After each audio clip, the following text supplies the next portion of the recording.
I just got back today from a quick overnight stay in Fort Worth, Texas. It was great. I had so much fun in all of the things that I did. One of the places that we went was Doc's Records and Vintage for a good old crate day. This was my second time visiting that shop, and I was super excited to see what fun stuff I would dig up this time around. In this haul video, I'm going to share 4 LPs that I picked up and 5 singles. And I'm going to start with this one right here. It is Alton Gun or Alton Goon, and this album is called Ask. It's their 2023 record, and I am a brand new fan of this band. It really calls back and throws back to like the 1970s era of like heavier psychedelic rock.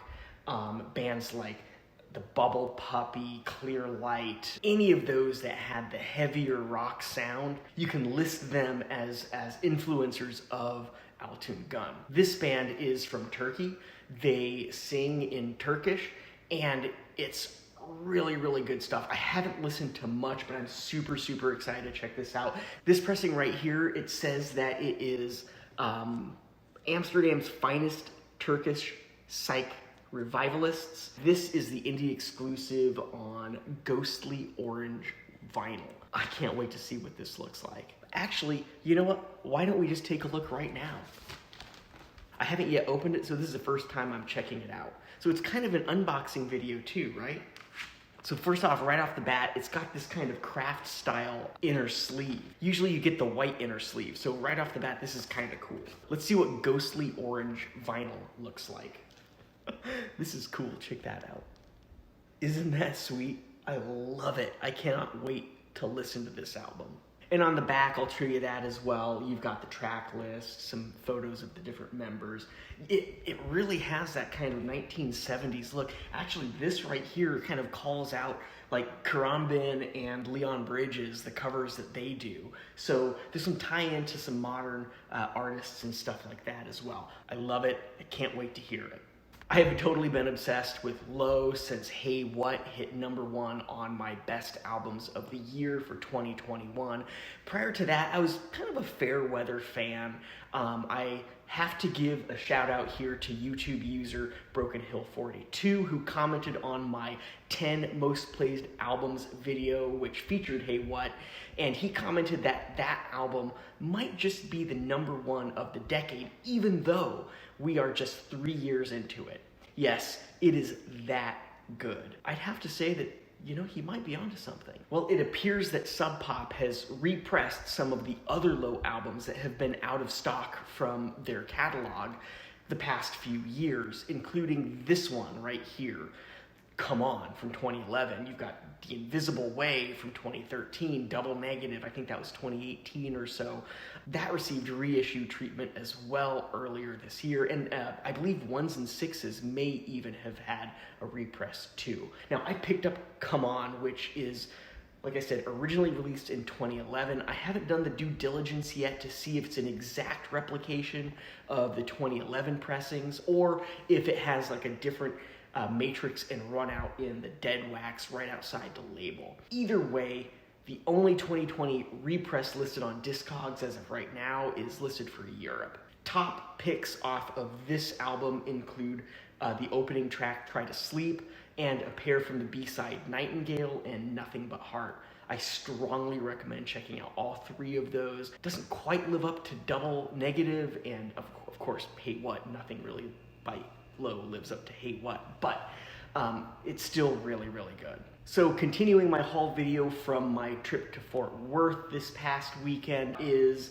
the 1994 studio album by the shoegaze band Lush. They have been reissuing a lot of their earlier work this year, and rumor has it that they might actually put out some new stuff, maybe. Either way, I do know and can confirm that one of the female members of this band has a new album coming out. It's a solo album by Emma Anderson, and the first track is out now, so you can actually go listen to it if you want to hear it.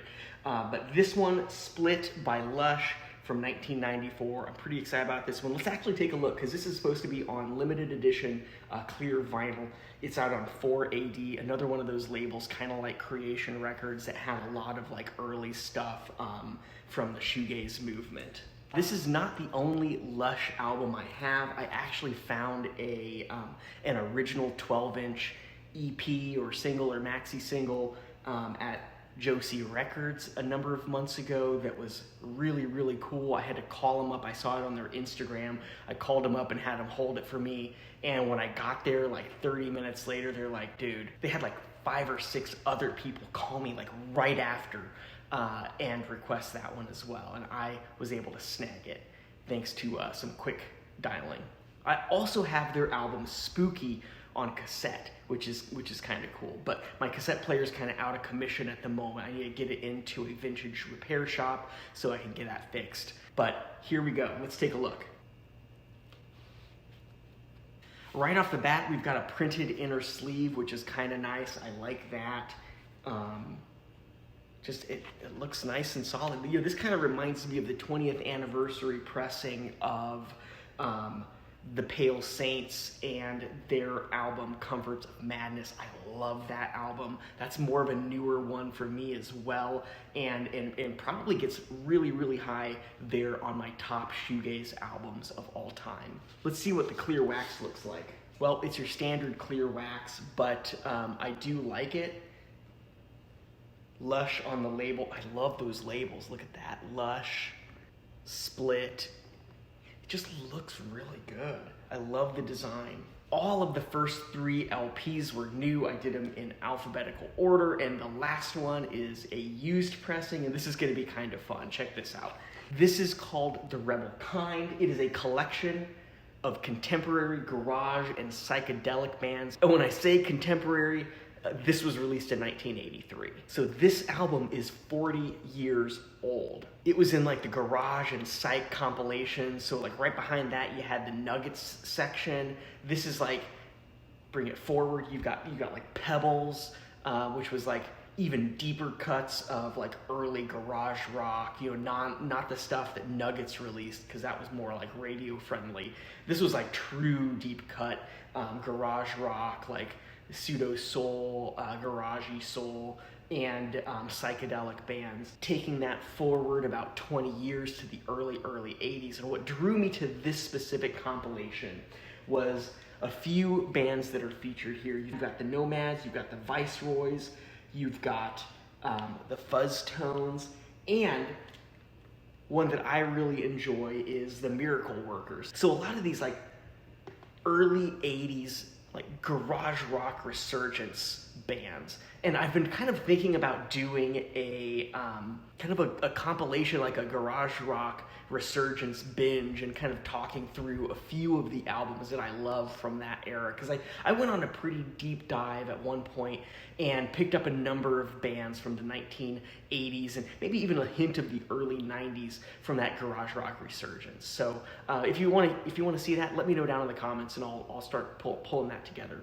All right, we are on to the singles, and the first one is this. I didn't realize it at the time, but this is actually a companion to the album Gremlins Have Pictures by Rocky Erickson. Rocky Erickson, of course, is the frontman of the 13th Floor Elevators, one of the cornerstone original bands of the psychedelic movement. I've actually covered the 13th Floor Elevators before, a couple early album reviews, so hint, they're not really the greatest, where I share my the psychedelic sounds of the 13th Floor Elevators. This, like I said, is off of his solo work. This is from Light in the Attic, so they do a lot of reissues, a lot of like good classic stuff. What else do I have from Light in the Attic? I've got some Lee Hazelwood, Charles Bradley, just some really great music. This is a 4-song EP, and I'm kind of curious to check this out. I'm a little bummed because, of course, this is just the single. It did not come with the actual album as well. So I may need to look that up and pick up a copy just so I can get it paired back with its proper EP. Next up is this one, Farmer Dave Shear, and this is a kind of indie acoustic psychedelic single from the guy. It's for Babylon Nights and You Pick Me Up. This is kind of interesting. I saw it was on Mexican Summer. Mexican Summer can be a little hit or miss, but Farmer Dave Shear is actually from Beachwood Sparks, and that's really why I picked this up, because Beachwood Sparks, I mean, they date back to like the 90s sub pop, but they're more like kind of this like alt country-ish indie folk type sound, which was kind of unlike a lot of the stuff from Sub Pop back in the mid to late 90s, which I think is when they first came out with their stuff. So kind of curious to check this out. I haven't really listened to Farmer Dave Shear yet, so I'm curious. Okay, I have to give a shout out to a much more well-known YouTuber on this one. So I had kind of all but forgotten about the 1990s era slowcore band Idaho until I saw it featured in a video I watched recently. The video itself may not have been recent, but I recently watched this video from the Omaha Introverts channel, where she shared a rare 10-inch single, which was the Bayonet EP from 1995. And I just happened to stumble upon this, Pomegranate Bleeding from 1996. This is not rare. I paid $3 for it. It's worth $3. I just couldn't resist it. And if you like bands like Low, like I mentioned earlier, and Red House Painters, Idaho is kind of a key band like those from the 90s slowcore movement. Listening to them now, I can't help hear traces like other 90s era bands like 764 Hero, who I'm a big fan of, though that band, of course, is definitively more indie rock, Pacific Northwest indie. And slowcore is kind of what you'd expect from a subgenre with that title. It has slower tempos, subdued instrumentation, subdued lyrics, and it tends to be a bit more minimalist. This, same thing.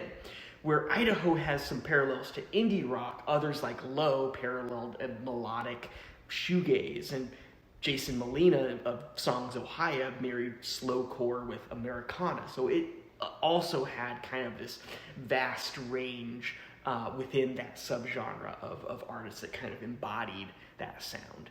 Next up is another band from that 1980s garage rock resurgence era, and one I've kind of been a fan of for a while. This is the Marshmallow Overcoat, and the single is called Alive. Actually, it's an EP called Alive. Side 1, you have The Woods, and ooh, I didn't even know this, but it's a cover of Love and their song 7 and 7 Is, which is probably my all-time favorite Love track. On the B-side, Won't Go Away and Walking in This World. Now I'm even more excited about this. I did not realize that has that song on it. Marshmallow Overcoat, I've got a number of their stuff in my collection. This is the first 7-inch single, though. I think I even included them in my my top Halloween tracks that are great all year round pair of videos.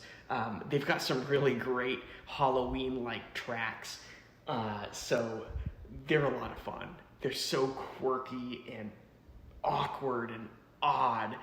In fact, Timothy, I believe his name is Timothy Gasser, right here, the lead singer, he ultimately went on to become a broadcaster, and he is like the voice of or commentates hockey games in like Arizona of all places, because Arizona has lots of ice. So cool. But I'm super excited about that. It's also on white vinyl, which is excellent. This is on Dionysus Records, which is a label that had a lot of those 1980s era garage rock. So if you see that label, it's going to be like steeped in that 80s garage rock. Some of it's going to be really heavy and loud and barely listenable, but some of it, like the Marshmallow Overcoat, at least in my opinion, is pretty damn good. And that brings us to the final one, the final 7-inch from the haul that I had in Fort Worth this past weekend. And this is a split 7-inch featuring the Saturday People and the Clientele. I'm familiar with the Clientele. I've been a fan of them for a while. I used to have a couple items in my collection. I may have sold them both. They kind of have this indie pop sound that's a little bit more mature in some ways than Belle and Sebastian. A similar style of indie pop, you know, kind of UK-ish. Of course, Belle and Sebastian is Scottish. I enjoy them. They're not my favorite, but I'm curious to check this one out. The Saturday People, I think, is true on indie pop, if my recollection is correct here. But a kind of an interesting 7-inch. Wasn't really that pricey, like only a couple bucks, so I couldn't resist throwing it onto the pile. So there you have it, my haul from Fort Worth this past weekend. 9 items. I spent just over $100. I'm super excited to dig into this. I think my number one album that I'm really excited to listen to is that first one, that Alton Gunn. It's a 2023 album as well, so I'm super excited to see where it lands in terms of the other albums that I've listened to and picked up from this year. Thanks for watching. I'm Andy. This is Fence Post. I will see you next time.